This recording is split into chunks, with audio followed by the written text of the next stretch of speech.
Hey everybody, it's the Commodore from the Clan of the Grey Wolf, and thanks for tuning in this week to this week's Weekly Ringer here on clanofthegraywolf.com. Well, this week I'm going to wrap up what was the longest Weekly Ringer in history, wrapping up at about 25 minutes. From last week, that we did a lot of great wrapping up of the arcades, and a lot of good fun on that one. But the question from last week's Ringer is what I'm going to focus on today, and that was about buying your games at brick and mortar retailers. And we had a lot of great responses from the community. I will, of course, wrap those up as I normally do and give you my own thoughts on the question as well. And then we will set up next week's Weekly Ringer by asking a question about some of your favorite 90s TV shows. So stay tuned for that. All right, so last week's question was that I asked was this: do you still buy your new games at brick and mortar stores? And what I found is that there was a little bit of confusion. I think there was we went off on a few tangents. Most of you said, I think I would say probably 7 out of 10 posts in the comments for this started with the idea of, I don't buy new games, so this question is a little bit irrelevant for me.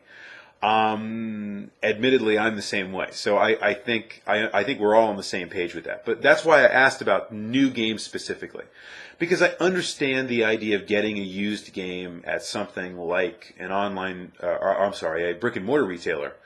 Online retailers for used games, like eBay, things like that are resellers versus the kind of retailers like, say, going and buying something at Amazon.com that's used or something like that, probably is done a little bit less. So I wanted to focus on new games specifically, and I also was really trying to tie up the distinction between a brick and mortar store versus an online store. I really wasn't trying to get a digital distribution. A lot of you jumped onto that because you thought maybe I was trying to get some commentary on that. That's really not what I was asking about, but I will absolutely cover that today as well. I think it's a vital part of what we need to talk about. Because the reason I was asking the question is because obviously GameStop is making a tremendous amount of money. The fact of the matter is there are more places and more ways to get games now than there ever have been in the history of video gaming. And so if you take that into perspective, you'd say to yourself, well, how are these brick and mortar stores making more money than ever in retail? And so I think it's a good question. I think you all have really helped me to understand how all of us think about video games and how we think about buying those games.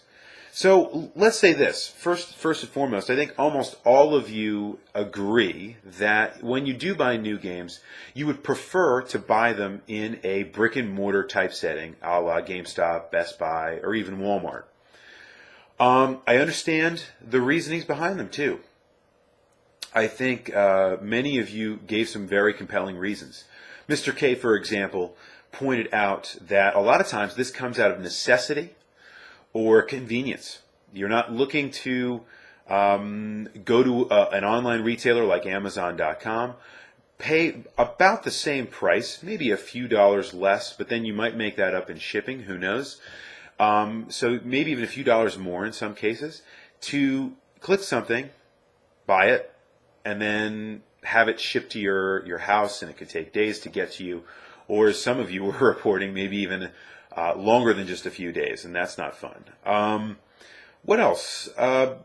We had Chris Maddox 3D point out a very interesting idea, which is that in terms of going to the store and picking up that box, there's something about the collectability of having a box that you pulled off the shelf yourself and now kind of show inside your collection, / can put on eBay and resell when you're done, or whatever your reseller might be.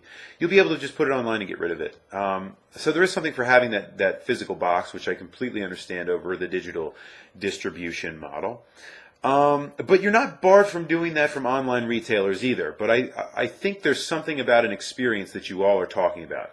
The experience of walking into a game store, a store that sells video games specifically, Because remember, GameStop really markets the heck out of that, guys. We know games because people like Walmart do not. So don't go to them. As many of you pointed out, the people at Walmart don't know anything about these games. They're not gamers. You would be very hard pressed to find somebody that works there, that's in the electronics section, that knows what the heck they're talking about. So if you want to go to a brick and mortar retailer like a GameStop and sit up there and say, hey, listen, Mr. Clerk, can you tell me, about the new blah blah blah blah? Odds are they're probably going to have played that, and they have, or at least have some kind of idea about the buzz around the game and what the key features of it might be. So you can actually have a good conversation about a game before you buy it if you went in there not knowing what you want. Completely understand all that stuff, except for, I would say, the questionable practices of GameStop, which I think we all agree is a little bit, for me, it introduces a little bit of hesitation. It sounds like it does for some of you, too. We talked about the idea of buying games at Best Buy and things like that. Some of you just avoid the big retailers like GameStop, which now owns EB, even though I understand that we're from the Male White Mage. We're actually, they're still called EB stores up in Canada, but so I appreciate the information. But some of you try to avoid those brick and mortar retailers because you don't want to kind of abide by their questionable practices. Whether they have things like incentives to buy them at the store, like you get a special armor if you go and buy this game at GameStop, or certain bundling and things like that. Although that can do a lot to help sell a game at a retail site, I would absolutely say. I know Walmart does that a lot. Well, they'll bundle things together, like they'll reduce the price of a game and reduce the price of an accessory, in the hopes that you'll pay maybe $5 off each, and you'll buy both of them rather than just buying one of them. And I think that's very effective, and I think that works very well. Now let me focus a little bit on the digital distribution piece of this. Again, that's not really what I was going for, but I do want to talk about that a little bit. A lot of you mentioned the idea of Steam to play games in terms of digital downloading. And I thought there was there was a lot of talk about how we like to have the box, we like to have the disc, we like to have the instruction manual. Even though most of the time none of us actually read any of that stuff, we just like to have it in our hands. And I completely 100% agree with all of you on that. But I have to say, unless a game is only available, as some of you pointed out, a la Minecraft, it's the only way you can get it. The only way you can have that game is by downloading it. And I certainly understand things like Virtual Console and some of the retro gaming outlets that we have out there are only accessible via digital download. But if we're talking about new games, I have to say I'm a little skeptical of it too. I think the experience of buying a box for our generation, guys, and can give or take about 10 years, obviously. We like to have that experience of having that box in our hands. That's the way we grew up, and that's the way we've always really enjoyed gaming. So I think that's probably changing. But I think Nightcrawler made a fantastic point, and actually made several fantastic points. And thanks for the contributions. But I want to say this: one of the best points I saw in his post. Wow, the idea that a lot of gaming outlets are now really ending support of older titles once they stop generating the kind of revenue that they generated before. And so really, when you have a digital download, you really sit at the mercy of whoever produced that game.